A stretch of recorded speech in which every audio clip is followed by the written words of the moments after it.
800-456-2772 is the number to call here at our 21st annual Children's Miracle Network Radiothon. It's Brain and Cortland live inside the University of Iowa Stead Family Children's Hospital and being joined in Nick's Theater for another interview. And we have with us Carissa Leahy. Good morning, Carissa. Good morning. Thank you for making the lengthy drive and being here with us today. We appreciate it. Of course. We just heard the montage that we did a couple of years ago. And that was when we met Leila. That's when we first met her. And she was the face of that radiothon. She was the inspiration, I think, that we all kind of drew from as we pushed on that particular year. And I mean, we meet so many kids doing this, and I don't know if any other child has touched us the way that she did. Well, thank you. And so I know we've kept in touch, and we've talked about it on the air about her situation and her condition. And we talked about last year's Radiothon about how she got her heart transplant. She did, yes, back in September of 2015. That was a big moment for your family. I know that. It was huge. It was actually just a week short of her being here a year when she got that heart. So update us a little bit and everybody else listening kind of what has transpired within the last year. So she got her heart in 2015, and then she had other complications that kind of had built up in that year time. And so then after she got her heart, she just kind of kept getting infections. And spring of 2016, we kind of sat down with all of her care team and kind of decided that Leila wasn't going to be able to be completely what we considered heal and whole. And so we had to kind of make the decision if we wanted to press on here at the hospital and keep kind of putting her through thing after thing, or if we wanted to take her home and just kind of let her enjoy the quality of life that she could have at home with her family, in her room, and her friends. And so we talked to her about it because, Leila's pretty wise beyond her age. And so we definitely wanted her to be a part of that decision. And she wanted to go home. I mean, the whole time here had just been she just wanted to go home. And so we took her home June of last year. And she got stronger over the summer and even fall. I mean, she definitely was looking really good. She definitely had a day-to-day struggle, day-to-day battles that she dealt with. But overall, she did get stronger for a while. And then in January, she started to get sick again. And we just kind of noticed she wasn't eating, she wasn't drinking. And so we ended up coming back up here to the hospital, and they admitted her. And we found some sores on her legs, some bumps, and they resulted of being calcium. And so what was happening is her body wasn't able to absorb protein. It wasn't able to absorb calcium. Her bones were just so weak that anything that she took in nutritional wise that's supposed to be good for you actually ended up kind of working against her in a sense, because it came up out of her bones, or didn't even absorb into her bones, I guess. It stayed on that surface under the skin and then started to bring up those bumps and those sores. And so we did aggressive dialysis for about 6 weeks, because we were doing dialysis at home the entire time because her kidneys had failed. But we did aggressive dialysis here about every day, including her nighttime one too. So she was getting it probably close to 20 hours out of the day just to try to get her calcium levels back down to normal. And then we could talk about maintaining that calcium level. But we got it down some, and then when it kind of started back off dialysis, it just spiked right back up and that was without her eating anything. That was completely just her body reacting. And so at that point, again, we knew, the doctors knew, Leila knew that we had to make a decision again. Do we want to spend months here, trying to do this dialysis every single day and maybe not getting results because the minute we come off of it, it would just spike back, or do we want her to go home and have the quality of life? And again, we discussed that with Leila. She was a huge part of that decision. And how old was she when she had to make that decision? 11. 11 years old. Yeah.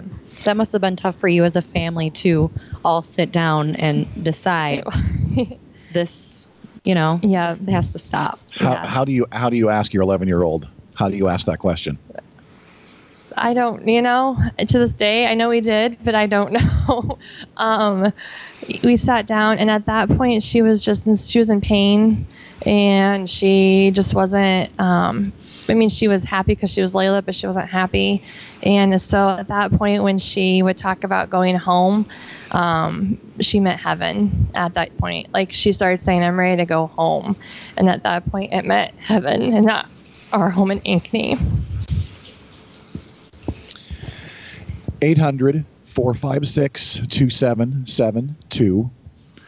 If you please take the time to call in a pledge right now. We're talking with Carissa Leahy here, and her daughter Leila was a huge part of our radiothon, and we loved getting updates on her and seeing pictures of her. We followed her on Facebook. We heard when she got to do the Make-A-Wish program. Yeah. You guys all got to go to Disney. How was that? My goodness. Yes, they were incredible. It was incredible. Once we decided that we were going to come home back in March, we knew it was going to have to be, I guess April's when we came home, but we knew it was going to have to be within that month. And Make-A-Wish was amazing and setting it up. I think we went 3 weeks later. And wow, that's incredible. It was awesome. So that was her one thing that, I think in all of our heads, we knew kind of after we did that, like that was her big event that she wanted to do that was left here on Earth. And so she was really sticking it out to get that in. So it sounds like that she was prepared and she knew what she wanted. How did that make it easier? Oh my goodness, yes. As easy, I guess, as it can be for parents to prepare for something like that when your child is ready? There's nothing that, as a parent, obviously there's nothing that you can ever do to fully prepare. But for our family, it's for Leila to have such the faith that she had and to know that she was 100%, I'm going to heaven and I'm going to see Jesus and I'm going to see you guys again. And just that peace that she had, definitely, like I said, doesn't take any of the amount of pain or any amount that we miss her away, but just to know that she was okay and she is okay. And now she's way better than she ever was here on Earth. It's just an amazing to have that joy and that assurance through the difficult time. And it's crazy how an 11-year-old can bring you that much peace and assurance that you don't have yourself. Like the faith of an 11-year-old is incredible. Leila, we always wanted to update people, on Leila because she really truly did affect all of our lives so much. And we thought about her all the time, and we were on your Facebook page and we were constantly reading the updates on her. She was one of the most special kids I've ever had the pleasure of knowing in my lifetime. She truly was just a blessing to everybody. She told me, we were talking one time and talking about heaven, and she told me one time, she goes, Mom, I'm sad that I'm not going to miss you up in heaven. She goes, I know you're going to miss me, but I'm not going to miss it, and she meant it in this way of she's just going to be so happy in heaven. And, you can't, of course you just laugh at that. Yep, that's the Leila comment. What's one thing that you miss about her the most? What are some things that? She was sassy. She was. She was so sassy, and she was a fighter, and just that, she could be down. I'm not gonna deny that she was a normal human who didn't have her doubts, and her I want to be here with you guys, but she would turn it around in that same conversation, and she would just have such this piece of, you know what though, God's in control, and however he wants to use me that's fine. And so just that, the inspiration, that just that fight, that spunkiness that she had, she's always given, we're kind of a sarcastic family, and so you would fire one at her and she would fire it right back. 1-800-456-2772. If you could please find it in your heart to call in a pledge and do it in honor of Leila this hour. We would love that. Carissa, thank you so much for coming in and sharing your story. Thank you for having me. Obviously spent a lot of time here in this hospital, and this hospital did amazing things for them, and it's because of donations like yours. So please donate for people like the Leahy family. Yes. Thank you. Casey's is matching, by the way. Everything called in. That's another reason you should call. Double your money. But if you can't listen to this interview and find it in your heart to call, I don't know what else we can do. I don't think any match is going to matter. No. Thank you. Thank you for the phone calls. 800-456-2772. It's Brandon Cortland live inside the University of Iowa Stead Family Children's Hospital for KHAK.